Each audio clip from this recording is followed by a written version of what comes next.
Bienvenidos a Mentoring Moments. Mentoring Moments es una subserie del podcast E-Commerce Edge. Está compuesta por fragmentos tomados de las sesiones de mentoría individuales y grupales de Jason. Hola a todos y bienvenidos a otro episodio del podcast E-Commerce Edge. Estamos muy emocionados de tener esta conversación hoy con nuestro increíble invitado, el señor Abe Orgel, quien es el CEO de Simple Forwarding. Bienvenido al podcast, Abe. Hola, Tim. Muchas gracias por invitarme. Es un placer tenerte conmigo en este viaje hoy. Y por supuesto, vamos a profundizar. Hay mucho de lo que hablar hoy. Obviamente, el llamado Día de la Liberación está ocurriendo en Estados Unidos. Tú estás en Nueva York como agente de carga. Y en este momento hay una enorme disrupción en la logística global, en el comercio global. Todo parece estar reorganizándose. Trump ha anunciado aranceles masivos que han entrado en vigor desde hoy, que van desde un mínimo del 10% para todos los países del mundo hasta aproximadamente un 45%. Creo que ahora está en China, así que está habiendo una disrupción enorme en todo el mundo desde la perspectiva del comercio, la logística y la cadena de suministro global. Pero antes de entrar en ese tema, ¿por qué no me cuentas cómo llegaste a estar en este sector en primer lugar? Al menos hasta donde yo sé, siempre has trabajado en la cadena de suministro desde 2020 cuando iniciaste tu franquicia en AliExpress. Pero, ¿por qué no nos cuentas cómo llegaste a esto? ¿Qué te interesó de la cadena de suministro y la logística global? Bueno, claro. En realidad fue por casualidad, no fue algo intencional. Empecé ayudando a una pequeña empresa con la que hacíamos algo de manufactura y ellos tenían dificultades. Así que me contrataron para ayudarles. Yo inicié el departamento. Lo hice durante 5 meses, pero obviamente el mayor obstáculo que tienes cuando trabajas con la cadena de suministro es el retraso. Y una de nuestras producciones estaba realmente retrasada. Así que empecé a preguntar por opciones de tiempos de tránsito más rápidos, ¿verdad? Entonces me topé con una empresa que hace mucho transporte aéreo y esa empresa era Simple Forwarding. Así que no fui el fundador de Simple Forwarding, para aclarar. Me reuní con el dueño, era una empresa muy pequeña y él acababa de empezar un par de meses antes y realmente conectamos muy bien. No planeaba quedarme en esa pequeña empresa porque las cosas no funcionaron y no había potencial. Así que estaba buscando mi próxima carrera en ventas. Siempre me han gustado las ventas. Así que nos juntamos. Él me cayó muy bien y yo le caí muy bien a él. Así que dijimos, ¿sabes qué? Esto es un desastre. Empezamos a hacer ventas para Simple Forwarding. Así que al comenzar a hacer ventas, también empecé a desarrollar más relaciones con proveedores. Y así fui haciendo crecer el negocio hasta un nivel en el que simplemente era más un socio que un representante de ventas. Así que éramos 2 socios y me dieron una tercera parte de la sociedad. Pero después de un tiempo, ellos tenían otros negocios, así que decidimos que íbamos a separarnos, les compré su parte y ahora soy el dueño al 100% de Simple Forwarding. Así que sí, nunca pensé que me involucraría en la cadena de suministro. Ni siquiera crecí cerca de nada relacionado con la cadena de suministro, salvo por el puerto de Elizabeth. Eso sí estaba bastante cerca de donde crecí. Pero aparte de eso, así fue como terminé aquí. Y dicen, para los extranjeros, para los que vienen de fuera, no saben lo que es. Pero una vez que te enganchas, no puedes dejarlo. Es interesante porque a menudo he sido fanático de decir y describir el comercio electrónico y las transacciones digitales como realmente logística, con una cara bonita, logística con una cara amigable para el cliente, y así nada sucede en este mundo, ya sea B2B, B2C, D2C. Realmente no hay nada que suceda en este mundo sin cadenas de suministro efectivas, eficientes, fáciles de acceder y fáciles de usar, cadenas de suministro a nivel global. Ahora, resulta que sé lo que es un agente de carga, porque cuando tuve mi propio negocio de comercio electrónico puro hace muchos años, con base en Nueva Zelanda, trabajamos con una empresa de transporte de carga que básicamente gestionaba toda nuestra logística. Ellos hacían intermediación de carga, organizaban el transporte FOB, coordinaban la recogida y entrega y transbordaban artículos bajo fianza a través de países específicos. Básicamente, ellos gestionaban todo lo relacionado con nuestra cadena de suministro, con nuestros proveedores internacionales. En esencia, solo les dábamos la información y ellos se encargaban de todo a partir de ahí. Realmente no teníamos que preocuparnos por nada. El beneficio, supongo, que experimentamos al tener un socio de transporte de carga es que no teníamos que preocuparnos por organizar transportistas, horarios de recogida ni fechas de entrega. Y todo lo que hacíamos era darles la información, decirles, oye, necesitamos llevar este producto desde este lugar y básicamente desde esta dirección hasta esta dirección. ¿Pueden ayudarnos a hacer eso? Y ellos se encargaban de todo, lo hacían. Ellos organizaban todo el transporte, añadían un pequeño margen para ellos y luego nos enviaban una factura cada mes. Así que esa es la experiencia que yo he tenido. Y muchas de las marcas y empresas que escuchan este podcast quizás nunca hayan tratado con un transportista antes. Puede que nunca hayan tratado antes con un agente de aduanas. Puede que nunca hayan tenido esa experiencia. Quizá lo más cerca que han estado de la cadena de suministro es tratar con el 3PL en la parte de salida, pero nunca necesariamente han tenido que lidiar con flujos complejos de carga internacional, porque si están tratando con sus proveedores de una manera en la que el proveedor se encarga de todo el transporte por ellos y básicamente solo lo agregan a la factura pro forma, tal vez de forma prorrateada en base a LTL o como sea, entonces puede que nunca hayan tenido que pensar en esto. Pero si han tenido que gestionar su propio transporte internacional, entonces probablemente hayan oído hablar de un agente de carga o sepan lo que hacen. Así que primero que nada, ¿por qué no me cuentas y para beneficio de mi audiencia en los términos más simples posibles? ¿Qué? ¿Qué es un servicio de transporte de carga para empezar? En realidad, creo que lo has definido perfectamente cuando dijiste que es tu socio logístico, pero usando una versión aún más simple, facilitamos el transporte de mercancías. Bien. Y con el transporte de carga, normalmente nos enfocamos en lo internacional. Así que facilitamos el transporte de carga marítima internacional y también el transporte aéreo de mercancías. Esto evoluciona hasta convertirse en un servicio casi completo de 3PL, porque involucra a diferentes transportistas y diferentes modos de transporte. Y sí, también nos encargamos de la aduana, así como del transporte de última milla en camión. Así que, cuando la gente me pregunta si hago transporte en camión, les digo que sí, lo hago. Pero eso viene junto con el servicio de transporte de carga. Pero sí, eso es básicamente lo que hace un agente de carga. Espero que haya sido lo suficientemente sencillo. Sí, no, creo que este es un concepto realmente importante para que mis oyentes lo entiendan. Si estás trabajando con varios proveedores internacionales de tus productos, ya sean fabricantes de productos terminados, fabricantes por contrato, o si estás trayendo componentes y realizando algún tipo de ensamblaje local, realmente no importa en qué tipo de negocio estés. Si necesitas hacer transporte internacional de carga y transporte para llevar esos productos desde donde sea que vengan, y necesitas llevarlos a un lugar dentro de tu país de origen para luego realizar una distribución adicional, ya sea enviándolos nuevamente al extranjero y a través de fronteras en ventas individuales o enviándolos a nivel nacional. Y eso, normalmente, un agente de carga, en mi experiencia, suele encargarse del transporte internacional entrante y lo envía a tu proveedor local de logística 3PL o 4PL. Eso es lo típico. Ese es el arreglo típico que he visto y que he experimentado. O si eres dueño, operas y gestionas tu propio almacén, como lo hice yo cuando tenía mi propio negocio de e-commerce puro, el agente de carga haría que el destino de la carga fuera nuestro almacén, nuestro propio almacén. Luego nosotros lo descargaríamos, después lo colocaríamos en los estantes para pallets, lo guardaríamos y lo dejaríamos disponible para el proceso de preparación y despacho de pedidos. Lo ingresaríamos en nuestro sistema de gestión de inventario y ya estaríamos listos para operar. El socio 3PL, si no haces eso tú mismo y no tienes un almacén propio, normalmente trabajarás con un proveedor 3PL o 4PL y ellos descargarán la mercancía. La ingresarán en su sistema de gestión de almacenes, actualizarán el inventario y enviarán la información de vuelta a tu ERP o al sistema que utilices. Eso luego fluye hacia tus sistemas de comercio, tus sistemas de punto de venta, etc. Así que ese es, supongo, el patrón de diseño típico que he experimentado. Y eso es lo que normalmente ves también. Supongamos que eres un socio con un minorista puramente en línea, ¿verdad? Y están obteniendo productos de todo el mundo. Y no quieren tener que pensar en eso, no quieren convertirse en expertos en envíos internacionales. No quieren tener que encontrar la forma más barata, eficiente y rápida de hacerte llegar las cosas.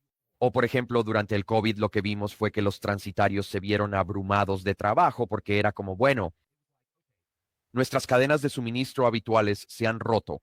Quizá operamos con un modelo justo a tiempo, lo que significa que pronosticamos cuánto creemos que vamos a vender el próximo mes. lo ponemos en el barco para que llegue a su destino, justo antes, o en teoría, justo antes de que se nos acabe el inventario. Así que intentamos hacer algún tipo de planificación de la demanda, gestión de la cadena de suministro, etcétera. Pero cuando ocurre un shock en el sistema como el COVID o como este cambio masivo de aranceles, lo que veo que sucede es lo siguiente. A veces contactábamos a un transitario, como tú, nuestro socio, y decíamos, realmente no me importa cómo lo hagas llegar hasta mí. Si me lo traes en camello, si me lo traes por aire, si me lo traes por mar o en paloma mensajera, realmente no me importa. Pero necesito estos productos ahora porque cada día que pasa sin tenerlos es una pérdida, una oportunidad de venta. Y si uno de mis competidores puede conseguir los productos antes que yo, entonces eso es potencialmente una oportunidad perdida de forma permanente. Así que parece que los transitarios desempeñan un papel absolutamente crucial en la cadena de suministro. Es decir, que tienen todas las conexiones, todo el software, las conexiones API, las conexiones con las aduanas locales, conocen la normativa, el regulador, el entorno regulatorio, entienden cuándo las cosas deben ser puestas en cuarentena y fumigadas. Y todas las diferentes reglas y regulaciones para trasladar mercancías de un país a otro de manera eficiente y supongo cumpliendo con los requisitos locales para que todo se haga legalmente. Esa es mi comprensión. Sí, vaya, vaya. Así que has mencionado, creo, todos los aspectos de lo que hace un agente de carga. No todos los transportistas van a ir, todo eso en su totalidad. Pero me gusta, creo que empezaste con el primer comentario, que decía que no quieres tener que educarte en nada. Comercio internacional y cumplimiento. Si te dedicas al comercio electrónico, quieres enfocarte en el diseño y desarrollo de productos, PPC, tal vez en la marca. Sí. Tendrías que hacer una licenciatura y una maestría en comercio internacional. Si solo decides vender ositos de peluche y canastas, no es lo tuyo, no es tu especialidad, no es tu punto fuerte. Así que eso es lo que hacemos. Y creo que la pregunta también ha evolucionado, porque desde el COVID, el transporte de mercancías, como dijiste, se volvió fundamental, aunque antes del COVID yo diría que también era fundamental. Solo que la gente no se daba cuenta de cómo es un mal envío, así que necesitaban un despertar. Genial. Para darse cuenta de que un agente de carga no es solo, yo lo llamo un mal necesario. Sí. Es algo en lo que quieres poder confiar. Y una frase que siempre les digo a mis clientes es, sí, soy un socio logístico integral, pero quiero que sepas que cuando busques oportunidades o cuando no las haya, quiero que sepas que puedes contar conmigo para ayudarte. Y hay una pregunta muy común. La gente me llama y me dice, tengo una oportunidad en Canadá. Nosotros estamos en Estados Unidos, ¿verdad? Nueva York. O nosotros operamos en Estados Unidos. Tengo una oportunidad en Canadá. No sé si debería aprovecharla. Y yo les digo, hacemos negocios en Canadá todo el tiempo. Así que ese tipo de preguntas, como cuando tienes una venta pendiente o quieres expandirte a otros mercados y simplemente tienes demasiado miedo de hacerlo. Y yo les digo, montar un negocio en Canadá es más fácil de lo que piensas. Así que creo que esto también personalmente es parte de mi trabajo, es ayudarte a aprovechar oportunidades que de otro modo pensarías que son imposibles. Si eso tiene sentido. Totalmente. Y además creo que un buen agente de carga podrá ayudarte a identificar dónde y cuándo. Vale la pena establecer, por ejemplo, un centro de operaciones, una entidad comercial o una subsidiaria, porque podrías beneficiarte de algunos de los beneficios fiscales locales, algunos de los beneficios arancelarios locales, etcétera. Si realmente tienes una entidad comercial en esa región o en ese país, así que creo que un agente de carga casi tiene que ser. Hay elementos de ser contador, casi elementos de ser abogado, hay elementos de ser especialista en logística. Hay mucho más que son un socio comercial esencial. Creo que son igual de esenciales, especialmente si haces comercio internacional. Ahora, si solo operas a nivel nacional, probablemente no. Pero si realizas cualquier tipo de comercio internacional, creo que contar con un buen agente de aduanas y de carga, un agente de carga a tu lado, es tan fundamental para tu negocio, o al menos debería serlo, como tener un contador excelente, un abogado excelente, un gran especialista en marketing. Simplemente creo que estas son capacidades absolutamente fundamentales que debes tener en tu negocio si quieres poder hacer las cosas de una manera que sea sostenible financieramente para tu empresa, comercialmente para tu empresa, pero también asegurándote de que puedas poner los productos en manos de tus clientes cuando surja la oportunidad en el mercado. Y también asegurándote de que el margen de contribución tenga sentido, porque obviamente la logística internacional es muy costosa. Y por eso muchas veces hay que hacer un compromiso, ¿verdad? Hay un compromiso que debe hacerse entre, bueno, el transporte marítimo cuesta una fracción de lo que cuesta el aéreo, pero también tiene un factor de tiempo asociado que puede ir de 4 a 12 semanas, dependiendo de dónde provengan los productos. Si están llegando a Estados Unidos, por ejemplo, o cuando yo vivía en Nueva Zelanda, podía tardar hasta 16 semanas por mar. El transporte aéreo podría tardar de 2 a 3 días, pero podría ser órdenes de magnitud más caro. Podría costar de 10 a 20 veces más. Pero si vendes productos de moda que son ligeros y pequeños en volumen, tal vez no importe tanto. Pero si vendes, ya sabes, yo trabajo casi exclusivamente ahora en el mundo B2B, así que fabricantes y distribuidores que venden a empresas. Y si trabajas en una empresa de fabricación de maquinaria industrial y tienes maquinaria industrial, tornos y cosas por el estilo, fabricadas, por ejemplo, en China y ahora necesitan llegar a Estados Unidos, nunca vas a enviar eso por aire porque cada artículo pesa miles y miles de libras y en cuanto a volumen son absolutamente enormes. Así que este también es un ámbito donde, en mi opinión, el transporte de carga te ayuda a tomar estas decisiones estratégicas y los compromisos entre la velocidad y el costo del flete. Son tu socio esencial para ayudarte a determinar qué funciona. Esto puede que no funcione en todas las categorías que vendes. Algunos artículos puedes traerlos por carga aérea porque comercialmente tiene sentido. Otros artículos podrías traerlos por transporte marítimo porque tiene más sentido hacerlo de esa manera. Así que no creo que puedas tener una política general para gestionar tu carga. Y es ahí donde un agente de carga empieza a intervenir y te da opciones. Sí, me encanta que hayas tocado ese tema porque con el comercio electrónico creo que es realmente relevante. Te voy a dar un ejemplo, pero quizás se me ocurran más ejemplos mientras hablo. Tuve una conversación con una empresa de dropshipping. Lo que hacen principalmente es enviar productos directamente desde China al consumidor, lo cual es bastante común, especialmente con el auge del comercio electrónico, con el tipo de envío DDP y todo eso. Lo que estaban haciendo es que el dropshipping obviamente no tarda 2 días. No recuerdo si vendían en Shopify o en Amazon, pero en cualquier caso tienes que indicar cuál es tu política de envíos. Y estaba tratando de hacer los cálculos con esa marca y hablamos sobre el envío, el costo directo al consumidor resulta ser tal y tal por unidad y los márgenes de ganancia y todo eso. Y luego pregunté, ¿por qué no compartes envíos al por mayor y entregas desde dentro de Estados Unidos? Y él me dice, A, porque no quiero tener un almacén, y B, porque no tengo tantas ventas. Para justificar el flujo de caja, la inversión y el dinero, mi modelo de negocio, todavía obtengo ganancias. Y si tengo que sacar el dinero, guardarlo en un almacén, pagar por el almacenamiento, el manejo y luego el envío nacional, no estoy seguro de que valga la pena. Así que le pregunté, ¿qué porcentaje? Tomemos un ejemplo. ¿Cuántos pedidos tienes al día o a la semana? Bien, supongamos, solo por discutir, que fueran 100 pedidos a la semana. Le dije, ¿entiendes que las 100 personas que te compran se cuadruplicarían? Si tuvieras una promesa de envío de 2 días o de 3 días. Y él dice, puedo entender eso. Le dije, ¿por qué no hacemos un experimento? ¿Por qué no probamos con un producto que estés enviando en una cantidad muy pequeña, pero no directamente al consumidor? Lo tienes guardado en tu sótano, ¿verdad? Y supongamos que son 100 unidades, pero para ese producto vas a cambiar la política de envío para decir velocidad Prime. Bien, es prácticamente como Prime completo si vendes en Amazon o simplemente 2 a 3 días. Y luego no te fijes en alcanzar la meta. Solo observa las tendencias. Observa el aumento. La tendencia de conversión. Sí, exactamente. Y si puedes ver un indicador, porque todo lo que necesitas es un indicador que muestre que de alguna manera tu obstáculo, eso te mantenía en esos pequeños 100 pedidos por semana y lo que sea. Quizás tengas una respuesta que resuelva ambas preguntas. Vas a empezar a cumplir los envíos desde Estados Unidos. Y tendrás más ventas, menor costo total, costo puesto. Y entonces puedes crecer y escalar, porque una de las mayores preocupaciones que tenían era que estaban utilizando el de minimis de menos de $800,000.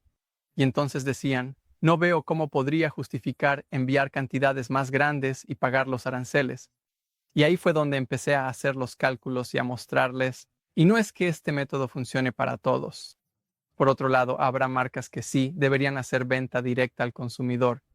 O cada quien tiene modelos diferentes y demás.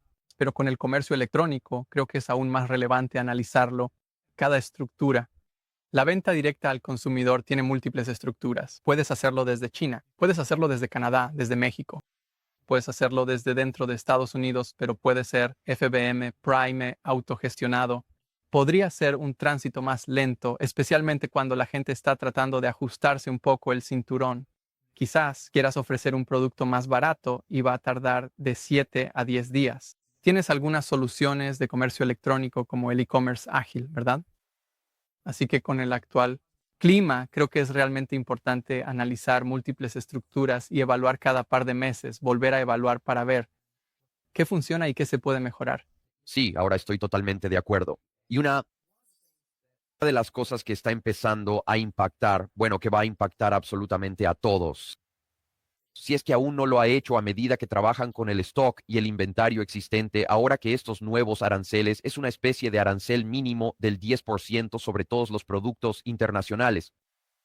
Y hasta ahora ha habido algunas acrobacias extrañas y sorprendentes que se han hecho en la logística internacional, desviando a través de países como México que tenían políticas comerciales favorables con Estados Unidos. Hasta ahora, el país de origen empezó a volverse realmente confuso. Bien, ¿dónde se fabricaron estos productos? Bien, genial. Si fueron importados por una empresa en México y luego vendidos a una empresa en Estados Unidos, ¿cuál era el país de origen? ¿Era China? Si se enviaron desde China a esta empresa en México y luego la empresa mexicana los vendió a Estados Unidos, ¿era esto un producto mexicano o era un producto chino? Así que hay. Es un verdadero desafío. Creo que suena fácil implementar estos aranceles internacionales. Y una de las razones por las que creo que Trump ha seguido este camino es porque es más fácil tener reglas generales que intentar hacerlo, país por país, y tener estas exclusiones únicas o exclusiones por categoría. He visto los libros de aduanas, los códigos aduaneros, y son como una guía telefónica con los aranceles, los gravámenes, los impuestos adicionales, los costos adicionales de cumplimiento que acompañan a las mercancías, y esos cambian mensualmente, si no es que trimestralmente. Por lo tanto, obtener la información actualizada del gobierno en cada país se vuelve realmente importante para asegurarte de que te mantienes al día con las reglas y las estructuras de costos. Ahora, obviamente supongo que ustedes están absolutamente saturados con sus clientes teniendo preocupaciones sobre cómo los aranceles les van a afectar, cómo pueden tal vez encontrar la manera de evitar algunos de estos países con aranceles altos, especialmente, por ejemplo, el tiempo reciente salió en gran parte ileso. Fue mayormente un 10% en general, mientras que el sudeste asiático y Asia fueron absolutamente golpeados, ¿verdad? Vietnam, Camboya, Laos, Malasia, todos ellos fueron completamente arrasados. China fue arrasada, ¿cierto? Así que ahora, de repente, estoy seguro de que muchos de sus clientes están diciendo, mira, si enviamos mercancía desde Vietnam a América Latina y luego se venden efectivamente como el comerciante registrado de una empresa latinoamericana. Ahora, ¿estoy en el 10% o estoy en el 30 o 40%? Así que hay muchas. Es muy opaco, es lo que diría. Y por eso es que un agente de carga casi actúa como un asesor legal sobre cómo podemos cumplir legalmente con la ley, pero también minimizar el impacto de cosas como los impuestos, gravámenes y aranceles. Esto es algo que realmente está empezando a convertirse en una parte central de su negocio, porque hasta ahora, cuando los aranceles se mantienen iguales durante largos periodos de tiempo con cambios menores, todos conocen bien el panorama. Pero cuando las cosas se trastocan muy rápidamente en todos los ámbitos, ahora sí que todos tienen que estar atentos, ¿no es así? Sí. Así que déjame hacerte una pregunta, pero antes quiero hacer una aclaración completa. No soy abogado. Así que nada de lo que diga debe tomarse como asesoría legal. Por supuesto. Ahora, no sé qué tan profundo quieras ir, qué tan técnico quieras ponerte, pero estoy listo si tú quieres. Me encanta. Estoy seguro de que a mi audiencia también. Bien, perfecto. Así que empecemos por la superficie. En un nivel superficial, si estás enviando un producto desde China, como ha sucedido en los últimos 4 años, de manera tremenda, ¿verdad? Enviar desde China a México simplemente se cuadruplicó, aumentó el transporte aéreo, el marítimo, todo. Y los almacenes surgieron por todos lados, de alguna manera, así que cuando envías algo, eso se llama transbordo. Lo único que haces es enviar a México y luego cumples los pedidos y entregas a los clientes. De más está decir que eso significa que el país de origen es China. Bien, no hay manera de evitarlo. Obviamente, si quieres cometer un delito y falsificar documentos, es fácil hacerlo si estás cumpliendo pedidos directos a los consumidores, por la laguna legal de la exención de minimis. ¿Por qué? Porque la sección 321, la laguna de minimis, yo la llamo laguna, pero la gente puede llamarla como quiera, como prefieran, no solo permite la importación libre de aranceles y recuentos, sino que también tiene una supervisión mínima, porque la forma en que se hace es muy automatizada y con la mínima interacción humana. Así que podrías hacerlo con 1000 partidas diferentes. Y simplemente se libera en el aire y no, funciona de manera electrónica. Tú presentas un paquete con cientos de paquetes y se libera. Así que mi pregunta siempre es, ¿cómo demonios podría la aduana siquiera atraparte? Bien, y eso es parte de lo que el presidente Trump realmente afirma, que los opioides, la cantidad de opioides que se han importado y contrabandeado a Estados Unidos, es tan alta debido al bajo valor de minimis. De todos modos, volviendo al primer escenario, a nivel de excedente, estás enviando de China a México. Quieres declarar que es hecho en México, completamente falso, completamente fraudulento. Y si lo haces, estás cometiendo fraude. Pero de nuevo no te atraparían porque es. Es muy difícil siquiera saberlo porque digamos que incluso se retira de las cajas que llegaron desde México. Y luego se pusieron en cajas nuevas que tenían etiquetado mexicano, idioma mexicano, todo en español, todos los insertos, todas las hojas de empaque, todo estaba en español, hasta el punto de que literalmente parecía que provenía de una fábrica en México y no va a cruzar la frontera, ni va a ir a la dirección donde supuestamente está esa fábrica para asegurarse de que realmente sea una fábrica. Es simplemente una de esas cosas que era una laguna legal. Así que ayúdame a mí y a mi audiencia a entender, ¿están eliminando por completo la regla de minimis? ¿O simplemente la están reduciendo drásticamente? Bien, sobre el tema de China, pero no quiero desviarme del tema del origen del contenido, así que volveremos a eso. China va a ser eliminada el 2 de mayo. Bien, el 2 de mayo. Incluso un producto que valga $1 estará sujeto a aranceles completos, impuestos completos y envío regular, aduana regular. Vaya, así que pasa por todo el proceso aduanero. Sí. Así que, de nuevo, nos estamos desviando, pero voy a continuar con eso por un segundo. Vamos a ponernos técnicos otra vez por un momento. ¿Cómo cumple AliExpress los pedidos con envío de $0 o envío de 0.20? ¿Cómo es posible que tú y yo, si intentamos enviar algo incluso con USPS, que es el transportista más barato, nos cueste entre 30 y $60 por paquete, aunque sea tan pequeño como un sobre? ¿Cómo es posible? La forma en que funciona es que cuando miras el modelo multimodal o la manera en que lo hacen, no usan UPS, no usan DHL como tal. Tienen una estructura en capas, una sobre otra, de cómo se hace. Así que en China consolidan en un almacén cada semana un montón de pequeños paquetes. Eso sucede en el almacén. Con los servicios postales locales, el costo de envío será de 1 centavo por artículo o algo así. Luego tienen un espacio semanal reservado a una tarifa de carga en la aerolínea. Bien, de nuevo, tienen una tarifa negociada, así que es más barato que si reservas directamente con la aerolínea. Así que cuando miras el costo total de ese espacio, sea un pallet, 2 pallets o lo que sea, termina siendo otro centavo o un par de centavos más por artículo. Exacto. Y luego, una vez que llega a JFK o LAX, que son los mayores centros para envíos de comercio electrónico, va a un almacén de consolidación y desde ese almacén lo distribuyen, o Pitney, Bose o DHL, e-commerce y algunos de estos otros operadores donde tienen tarifas descontadas con USPS para entregar nuevamente por una fracción del costo. Así que, cuando miras todo esto, solo funciona si puedes mantener cada segmento, cada modelo de transporte tan bajo como un par de centavos por unidad. ¿Qué pasa si cada paquete tiene que pasar por la aduana regular? Y cuando recibí no voy a entrar en detalles específicos sobre qué tipo de aduana, pero no va a ser el tipo 86, la sección P21. El tipo 86, el que ellos usan, cuesta 15 centavos en la entrada. Tú has estado importando. Va a costar entre 100 y $200 por mangas aduaneras, ¿verdad? Sí, Ahora piensa en esa chaqueta que tu esposa compró en AliExpress la semana pasada. ¿Qué pasa si tienes mangas personalizadas de 100 en esa chaqueta? ¿Sigue siendo atractiva? Sí. la chaqueta aún podría costar 20, pero el costo es 120 por despacho de aduana. Exactamente. y ni siquiera los deberes. No estamos hablando de los deberes, estamos hablando del cambio estructural que ocurrió. Y obviamente, si le sumas el arancel, se vuelven menos ventajosos en comparación con nosotros, los comerciantes. Así que eso es lo que va a pasar en el lado del comercio electrónico con la eliminación de la sección 321. Pero, para ser claros, por ahora solo aplica a China. Están trabajando en una revisión de la sección 321 en general.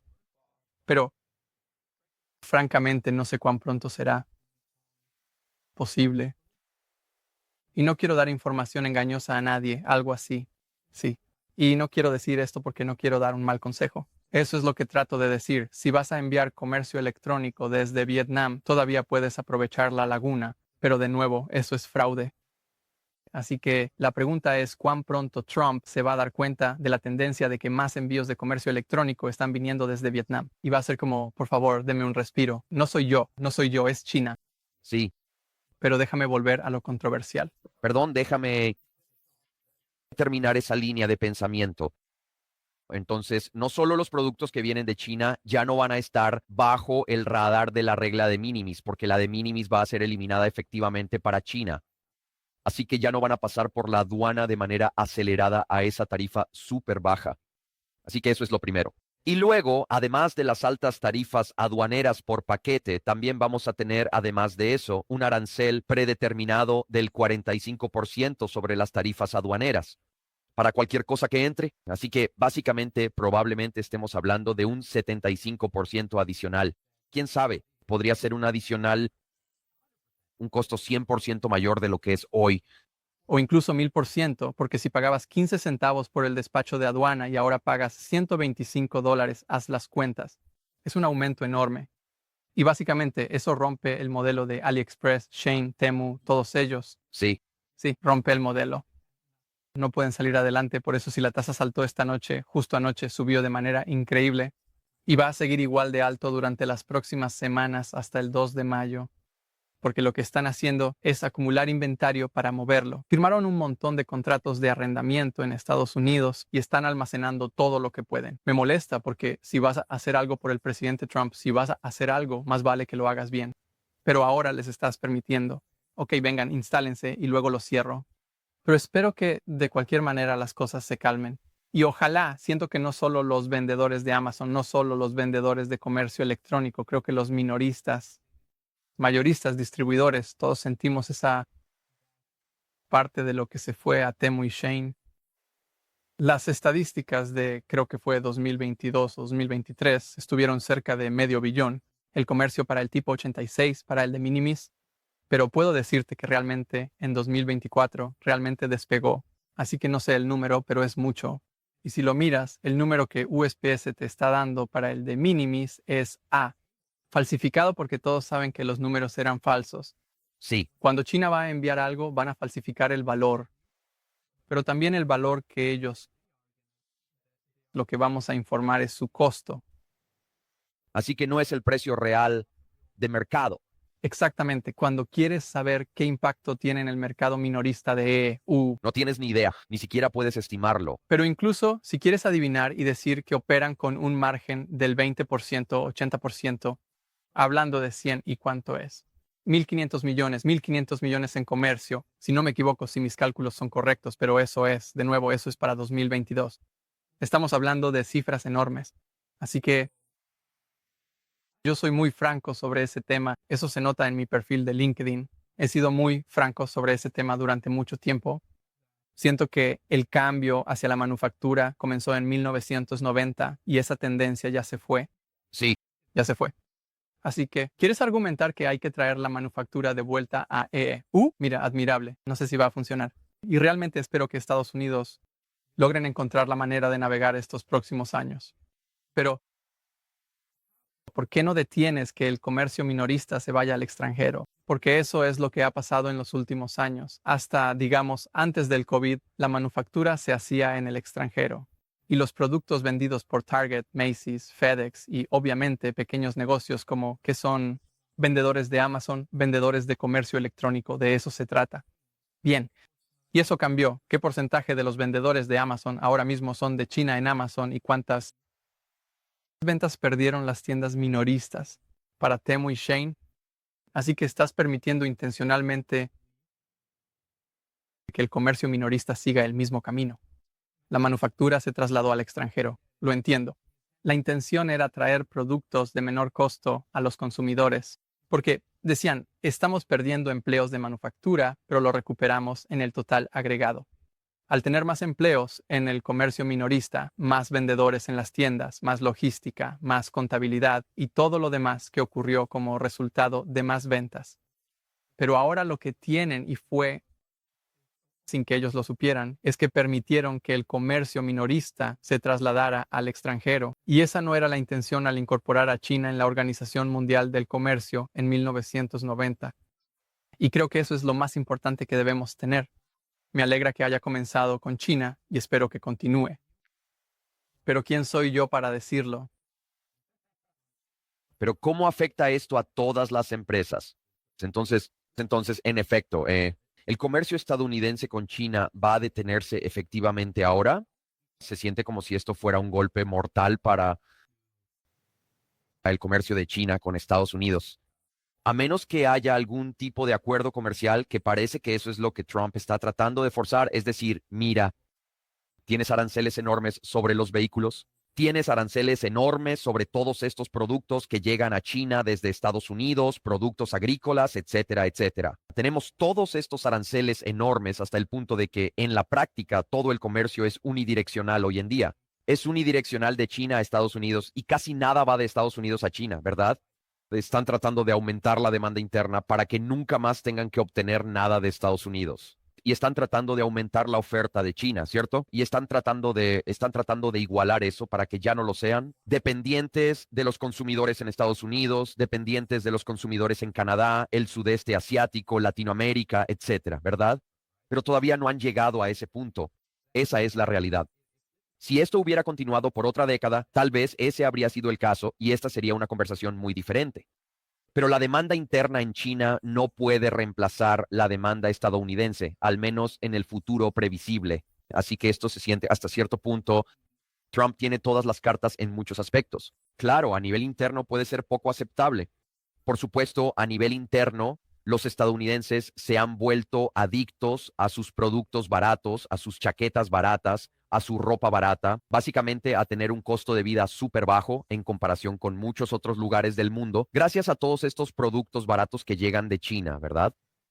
Ahora, ¿cómo crees tú, si tuvieras que adivinar, cómo ves que probablemente se desarrolle esto? Porque China, mi esposa es asiática, así que es mitad china, mitad vietnamita. Así que entiendo la mentalidad asiática porque tengo muchos amigos asiáticos y mi esposa es asiática. Ellos piensan en términos de planificación multigeneracional. No tienen una mentalidad a corto plazo. No están pensando en la próxima semana, el próximo mes, el próximo año, ni siquiera en los próximos 10 años. Ellos piensan a 50, 100, 200, 300 años en el futuro. Esa es la mentalidad asiática. Es un pensamiento tan a largo plazo que la mayoría de los occidentales no tienen ni idea de cómo pensar en esos tipos de escalas de tiempo multigeneracionales. Para la mayoría de los occidentales, eso nunca ha sido parte de nuestra cultura. Y por eso nos resulta muy difícil imaginar cómo mover las piezas del ajedrez de tal manera que tenga un impacto positivo multigeneracional. Así que tenemos a los estadounidenses, que son rápidos en moverse, pensar, hablar y actuar. Y luego tenemos a Trump, que es un verdadero comodín, sin importar lo que pienses de él. Él está intentando hacer algo que nunca se ha intentado antes en Estados Unidos. Y la realidad es que con un déficit de más de 40 billones de dólares hay que hacer algo. De lo contrario, el dólar perderá su estatus de moneda de reserva mundial. Y en última instancia, probablemente Estados Unidos terminará incumpliendo su deuda y el USD perderá su estatus de moneda de reserva. Y él estaba tratando de evitar que eso sucediera. Claro, siempre va a haber. Cuando has tenido 50 años de hegemonía del USD sobre el mundo, va a haber una disrupción masiva. Cada vez que Estados Unidos estornuda, el mundo se resfría. Ese es el dicho, ¿verdad? Sí, Pero si tuviéramos que especular sobre cómo recibirá China estos cambios, porque va a diezmar la demanda en China, ¿qué es lo que sucede? es una pregunta muy cargada y creo que para empezar diré, no lo sé, pero obviamente podría. Puedo pensar y puedo filosofar contigo hoy, así que voy a decir esto. Sabemos, y probablemente lo has visto, especialmente si tu esposa tiene lazos con China, probablemente lo sabes. Ellos están pasando por una crisis similar a la de 2008. Sí, Si recuerdas cómo era Estados Unidos en 2008, fue devastador. La gente no sabía qué iba a traer el mañana. Si piensas que hoy la economía está mal, recuerda el 2008. Así que, sumando al PIB o la disminución de lo que China va a experimentar y la pérdida de ingresos que ya han experimentado por la salida de satélites y empresas que se están mudando a Vietnam, Malasia y así sucesivamente. ¿Cómo es que Xi Jinping, así se llama, verdad? ¿Cómo es que él no se arrodilló y le rogó a Trump, por favor no me mates, por favor no me destruyas, porque eso es básicamente lo que le va a pasar a China? En esencia, con la crisis inmobiliaria de la magnitud que tienen y con la pérdida de tanta cuota de mercado como la que han perdido, en los últimos años y especialmente en las últimas semanas, he tenido conversaciones con personas que consistían únicamente en hablar sobre a qué país ir y cómo ayudarles a trasladar la producción. Las empresas de abastecimiento han estado saturadas de solicitudes. Entonces, ¿por qué no ha bajado de su árbol y venir a rogarle algo a Trump? Y desde la logística, desde la perspectiva de los clientes, el presidente Trump ha dicho en numerosas ocasiones que está abierto a negociar y ha dicho muchas veces que eso es lo que quiere. sí, No puedo decirte cuán sincero fue porque no lo sé. Y francamente no creo que nadie lo sepa. Pero ¿por qué no lo has intentado? En segundo lugar, el IEPA, el 20% que, como sabemos, entró en vigor para Canadá y México. ¿Qué hicieron el primer día, especialmente la presidenta de México? Ella fue a ver a Trump. Ella dijo, déjame hablar contigo, hagamos un trato. ¿Y qué resolvió eso? Se pausó. Una vez, se pausó 2 veces. Y ahora sigue sin estar pausado. Incluso llegó el 2 de abril y no pasó nada. Él dijo que solo se iba a pausar hasta el 2 de abril. ¿Sabes lo fácil que habría sido para Xi Jinping hacer eso? ¿Por qué no lo hizo? De nuevo, para responder a tu pregunta, creo que tendrá un efecto devastador si no hacen algo drástico. Entonces, ¿qué se necesita para que Xi Jinping baje de su árbol y deje a un lado su ego? No lo sé, no lo sé. No soy su asesor, pero definitivamente le diría que es momento de dejar su ego a un lado y mirar hacia afuera. Y lo que dices, me gusta el sentimiento que mencionaste, que son multigeneracionales, y eso es muy cierto. Y sé que podría decirte, cualquier economista diría lo mismo. La razón por la que China es la China que conocemos es porque tuvieron la visión que tuvieron hace 80 años. sí, Solo por eso. Pero en ciertos momentos, pensar a nivel multigeneracional tal vez te mantenga estancado. sí, El espacio, como dicen, despierta y huele el café. Ya no estás en una posición en la que puedas decir, tengo al resto del mundo en la palma de mi mano. Ya no es así, especialmente cuando la producción se traslada a México, la producción se traslada a Vietnam, Taiwán, Malasia. No lo sé, creo que tendrán un efecto devastador si no hacen algo drástico. No sé si, aunque hagan algo drástico, siquiera vaya a ayudar, porque ves que Canadá ofreció eliminar los aranceles y Trump los ignoró. En realidad, tal vez no, porque al final del día Canadá tiene cero ahora mismo, si es el TMEC. Así que tal vez sí ayudó, pero Israel ofreció eliminar los aranceles y Trump simplemente les impuso un arancel del 70%, aunque Israel realmente no tenía mucho que ofrecer de todos modos, porque ya tienen un acuerdo de libre comercio. Entonces, eliminar los aranceles significa que 11 millones en comercio, eso no es nada. Pero el punto que intento hacer es, ¿por qué no lo intentó? Debería intentarlo porque su futuro se ve más sombrío que el nuestro, sin duda. sí. Creo que Trump se dio cuenta de eso sabiamente y de nuevo, independientemente de cómo te sientas políticamente sobre Trump, si te gusta, si lo odias, si eres de izquierda, si eres de derecha, realmente no importa. Al final del día, creo que Trump es genuino en el sentido de que cree que Estados Unidos debe estar primero, lo que significa que todo lo que hace va a usar el garrote, el gran y enorme garrote de la economía estadounidense. Él va a blandir eso más fuerte y más rápido que quizás cualquier presidente en la historia lo haya hecho. Y todos pensaban que el hecho de que todos trasladaran su producción a China les daba todo el poder. Pero de repente, en realidad, Trump ha logrado darle la vuelta a la situación. Y él dijo, ahora China, al ser el proveedor del mundo, depende totalmente de la demanda global para su economía doméstica. Y como resultado de eso, es una verdadera, realmente te cambia la mentalidad de estar totalmente aterrorizado de una China todopoderosa a otra donde quiera que vayas. ¿Qué pasaría si cerramos las llaves de la demanda global de todo lo que produce China? Esto les va a ir mucho peor a ellos que a cualquier otro.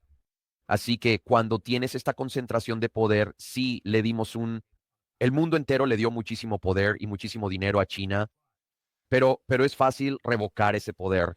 Básicamente eso es lo que está ocurriendo. Y es algo tan interesante desde una perspectiva geopolítica y como alguien que está muy interesado en la geopolítica, como alguien que creció en Estados Unidos, se mudó a Nueva Zelanda, vivió en Nueva Zelanda casi 30 años y ha estado viviendo en México los últimos 2 años y medio. Así que como alguien con bastante experiencia internacional, he viajado mucho.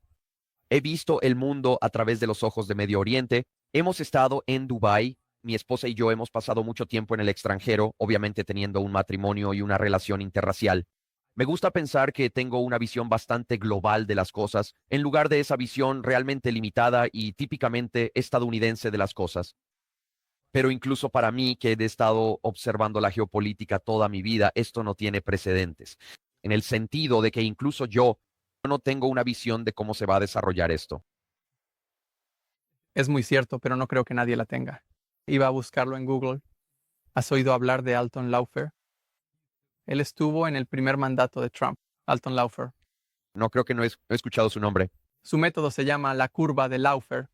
Es economista. De hecho, también estuvo en la administración de Reagan y fue asesor de Trump en el primer mandato. Iba a buscar en Google qué dice Laufer ahora. Tengo curiosidad por saberlo. Es una persona inteligente y he aprendido mucho de él en economía en general. Tengo curiosidad porque creo que tienes razón.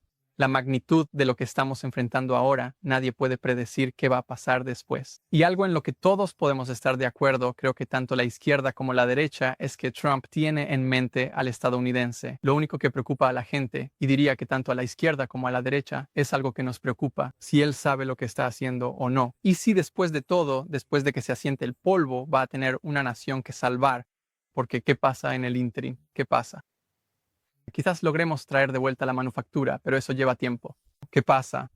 Entonces, creo que es Katie quien lo piensa, pero Mimi, y eso es lo que trato personalmente, lo que intento como persona, está bien. Estoy involucrado en negocios, especialmente en pequeños negocios, pero hoy en día no es fácil con los negocios. Protejo mi energía. Trato de no dejar que Katie influya en la forma en que hablo de política. Intento mantener las conversaciones lo suficientemente políticas como para poder sacar una conclusión o un próximo paso a seguir. Porque si me voy a quedar atrapado discutiendo y filosofando sobre si está bien o mal y qué va a pasar después, me pierdo. No puedo ser creativo, no puedo ayudar a mi gente como se supone que debo hacerlo. Estoy escribiendo estos correos útiles, consejos y datos y demás. Y sé que mi único enfoque debe ser si hay algo bueno. Me encanta. Y te voy a decir esto. Déjame encontrarlo porque el dicho dice así, un pesimista. Me encanta este dicho. Obviamente porque también está relacionado con la navegación. El pesimista se queja del viento. El optimista espera que cambie. El realista ajusta las velas. Me encanta eso. Me encanta eso. El realista ajusta las velas. No sé qué va a hacer el viento. No sé a dónde va a terminar yendo el barco. Voy a estar ajustando mis velas constantemente. Y creo que mi mensaje de nuevo, estás escuchando a mis clientes. Tengo un gran porcentaje de mis clientes que venden en comercio electrónico. Y les digo, tus productos van a ser comprados por consumidores mañana y el próximo año. Y tú eres la única persona que va a determinar si esa venta la haces tú o tu competencia. Así que siento ganas de decir esto y gritarlo a todo pulmón. Cuando nos dejamos atrapar por todo esto y obviamente el mundo está en caos, así lo siento. He estado recibiendo mensajes y llamadas todo el día, es decir, desde el anuncio de ayer. Y si puedo levantarme, decirles a todos, no sé qué viene, pero tú eres la única persona que va a determinar cómo te verás dentro de un año. Y creo que este es el mensaje más importante. Y como dices, Trump está aquí para ti, para nosotros. Él quiere proteger nuestros negocios. No se trata de discutir con él, lucha. Se trata de hacer que funcione, de encontrar y sortear parte de esto, o de buscar alternativas diferentes. Y hay cosas que se pueden hacer. No voy a decir que no va a ser difícil, va a ser extremadamente difícil. Y sinceramente no sé cómo, no sé qué voy a hacer yo ni qué van a hacer mis clientes, pero lo único que siento que es realmente importante es que cada vez que me enredo en la política pienso, no sé qué va a pasar, pero ese no es mi trabajo, todavía no soy su asesor político. Quizás él me contrate, quizás. En este momento, mi trabajo es envíos, logística, cumplimiento aduanero, país de origen, comercio electrónico, estructuras de cumplimiento. Y recientemente han empezado a hablar sobre la ley Jones y la ley de barcos para América. Y si miras el aumento de los costos, digamos un 54% adicional sobre China, un 54% sobre tu costo de mercancía, ¿qué pasaría si pudiéramos reducir significativamente el transporte local, el transporte nacional? Sabemos, todos sabemos que el transporte nacional está roto. Sabemos por otras naciones cómo operan de una manera mucho más eficiente. Y voy a usar a China como ejemplo. Si quieres enviar algo desde China en el mismo radio, digamos que son 100 millas, 1000 millas, 5000 millas, ¿de acuerdo?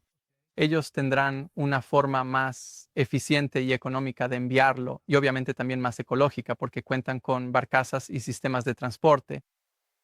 Nosotros, los estadounidenses, sí lo tenemos, pero no se utiliza tanto. Y sí, eso se lo debemos a la ley Jones.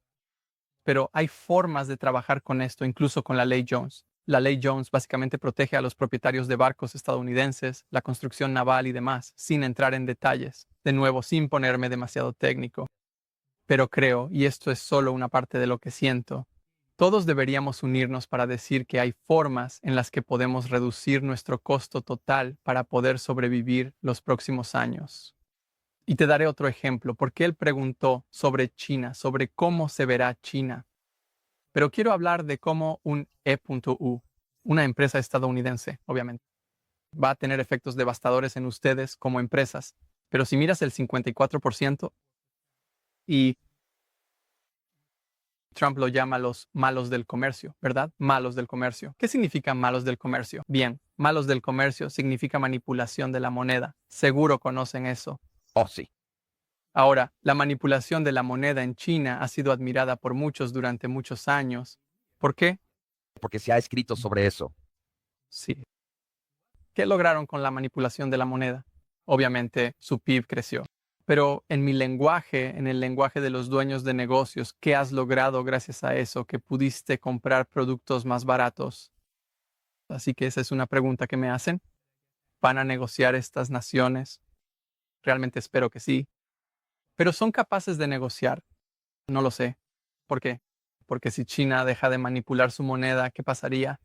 Que el costo de tu producto va a subir a un punto en el que tendrás un aumento del 54% en los costos de materia prima, ¿verdad? ¿Sí? Independientemente de lo que hagan desde la perspectiva de la moneda. Así que en una base de moneda constante va a ser 54% más caro. Exactamente. Y para las personas que no están familiarizadas con la manipulación de divisas, la idea es que China está reduciendo activamente el valor de la moneda del yen. Porque quieren un E.U, el dólar será más. Así, con un dólar puedes comprar 6 yenes. Y como resultado, tendrás un mayor poder adquisitivo. Pero más cosas. ¿Qué sucede como resultado? Lo siento, las exportaciones de China están creciendo. El PIB sube. Exactamente. Y es simplemente economía tradicional. Pero desde la misma perspectiva, si miras un aumento del 54% en el costo, ¿por qué no tienes tanto miedo como con una antena del 54%? Y de nuevo, no estoy restando importancia a los efectos devastadores que vamos a tener en las próximas semanas. Es realmente difícil. No sé cómo vamos a navegar estos próximos meses y años que vienen, pero muchas veces sigue siendo más barato que fabricar en otro lugar. Sí, no podría estar más de acuerdo. Escucha, ha sido una conversación fantástica. Realmente la he disfrutado. He apreciado tu sabiduría, tu conocimiento, tu experiencia. Estoy seguro de que mis oyentes también lo apreciarán. Ahora, la gente quiere ponerse en contacto contigo y quiere aprender más para su negocio con sede en Estados Unidos. Y están haciendo comercio internacional y realmente están preocupados por los aranceles, les preocupa el abastecimiento, les preocupa el transporte, les preocupa si siquiera podrán conseguir, si esto va a ser una interrupción de la cadena de suministro como la del COVID. Tengo la sensación de que podría ser así. Si quieren tener a un socio como tú de su lado para ayudarles a navegar estos tiempos turbulentos, ¿cuál es la mejor manera de contactarte, comunicarse contigo y tener esa conversación? Pueden encontrarme en LinkedIn, Aborgel, creo que soy el único Aborgel en LinkedIn. Obviamente también pueden visitar el sitio web. Voy a sacar un recurso sobre cómo navegar en la actualidad, de nuevo, con el mismo enfoque orientado a soluciones. No hablo de lo que sucede, hablo de lo que podrías hacer. Desglosa tus costos, tu estrategia de cumplimiento y mucho más. Estará disponible en el sitio web simpleforwarding.com y trato de publicar muchos artículos útiles desde allí. Pero si entras al sitio web, también podrás agendar una llamada conmigo. Me encanta, realmente aprecio tu tiempo. Ahora, como solemos hacer al llegar al final de nuestro tiempo juntos, este es el momento en el que invierto los papeles. Te paso el micrófono y te dejo hacerme una pregunta. Cualquier pregunta que quieras puede ser personal o profesional. Así que, señor Abe Orgel, y él es el CEO de Simple Forwarding en Estados Unidos. ¿Cuál es tu pregunta para mí hoy? Mi pregunta es para ti, y creo que es una pregunta muy importante. Los medios de comunicación nos han hecho creer que México ha experimentado un crecimiento significativo en la inversión para fabricantes y fábricas. He revisado los datos. No veo ningún aumento significativo en las importaciones de México a Estados Unidos. Tú estás en el terreno. ¿Qué ves tú en cuanto a complejos industriales que se están construyendo, plantas de manufactura que se están instalando, gente asiática viniendo a gestionar y supervisar las operaciones? ¿Es así? ¿Tú ves eso? Yo, anecdóticamente, escucho en 2023 recorrimos 20,000 kilómetros por México. Mientras buscábamos, viajábamos, estábamos de vacaciones y también tratábamos de encontrar el lugar donde queríamos vivir. En la ciudad de Puebla, que es donde vivo, las fábricas más grandes de Audi y fuera de Alemania están aquí en Puebla. Así que más. Se fabrican más BYDs para el mercado norteamericano y Audis en México que en cualquier otro país, excepto Alemania. Así que la manufactura aquí es enorme. La manufactura aeroespacial también es enorme aquí. Siempre ha sido así. México siempre ha sido un socio manufacturero muy importante para Estados Unidos. Eso se intensificó durante el COVID. Así que hubo mucha relocalización y nearshoring durante la COVID. Ahora, no he visto, y eso sucedió bastante temprano durante el COVID, cuando básicamente China cerró mucho más la manufactura, particularmente ropa y otros tipos de productos, artículos de cuero, etcétera, productos alimenticios, chiles y todo tipo de cosas empezaron a volverse realmente populares. Saliendo de, perdón por el juego de palabras, saliendo de México, creo que no necesariamente he visto. Gopal, volveré contigo, así que si puedes desconectarte, volveré contigo en breve. Gracias. Y no he visto necesariamente nada como resultado de esta discusión sobre aranceles. No he visto ni escuchado necesariamente nada donde las empresas mexicanas estén yendo. Vaya, esto va a ser una bendición para México, creo, principalmente porque incluso había una incógnita sobre México y cómo Estados Unidos trataría a México. ¿Y van a tratar a México mejor de lo que tratarían a China? Creo que esa ha sido la preocupación. Creo que si Trump puede establecer algún tipo de acuerdo concreto y permanente con México o un acuerdo semipermanente con México que diga, oye, vas a tener algún tipo de estatus protegido en comparación con China y el sudeste asiático. Entonces creo que no solo México, sino toda Latinoamérica va a ser beneficiaria de eso. Y creo que Trump es muy inteligente. Creo que él se da cuenta de que una combinación de India y Latinoamérica puede en el mediano plazo ser un reemplazo para China como fuente de bienes de insumo con bajo costo laboral, ¿verdad? Él es muy inteligente. Él lo sabe. Él sabe que China no es el único lugar con bajos costos laborales y de hecho China ya no es realmente el hogar de los costos laborales más bajos, porque se convirtieron en el socio proveedor del mundo y como resultado tuvieron una inflación que fue una locura. Así que creo que es bastante inteligente. Creo que él está pensando, ok, ¿quién básicamente va a levantar la mano y a inclinarse? Primero, para reemplazar efectivamente a China, ya sea de manera individual o en combinación con un grupo de naciones que se convertirán en el socio manufacturero de Estados Unidos, porque hay gente haciendo fila para hacer el reemplazo de China. Y si China no se inclina, habrá otros países que sí lo harán. Así que creo que México absolutamente quiere serlo por la proximidad, la facilidad de cruzar cosas por la frontera, en camión, por aire, no tanto por mar, obviamente, salvo por la costa. Pero la realidad es que simplemente tiene sentido porque los productos canadienses son caros, porque los costos laborales son súper altos, son más caros que en Estados Unidos, ¿verdad? Mientras que en México los costos laborales son bajos, ¿cierto? Las expectativas fijas aquí son altas. La fuerza laboral es joven. Así que la realidad es que creo que Trump se da cuenta de que hay muchos países, México, probablemente justo al frente de esa fila, listos para levantar la mano y decir, seremos tu socio manufacturero en lugar de China. Solo tienes que darnos el incentivo y la confianza para poder hacer esas inversiones y lograr que eso suceda. Y lo que creo que vas a ver es que vas a ver que las empresas chinas más grandes y exitosas, si eso ocurre, invertirán miles de millones de dólares en México para relocalizar la capacidad manufacturera. Y de hecho, probablemente México hará un acuerdo migratorio con China para permitir que China entre a México en masa para instalar y operar esas fábricas dentro de México. Lo único que diré es que los emprendedores siempre encuentran la manera. Siempre. Así que estoy tan tranquilo con esto como tú. Una de las razones por las que me mudé a México fue para poder pagar en efectivo la casa en la que vivo ahora, para poder reducir mis gastos de vida a casi nada. Nunca iba a poder hacer eso en Nueva Zelanda, donde la hipoteca promedio es de $1 millón. Así que la realidad es que nuestro costo de vida, nuestros gastos fijos aquí son muy bajos. Así que estoy preparado para capear la tormenta sin importar cuánto dure.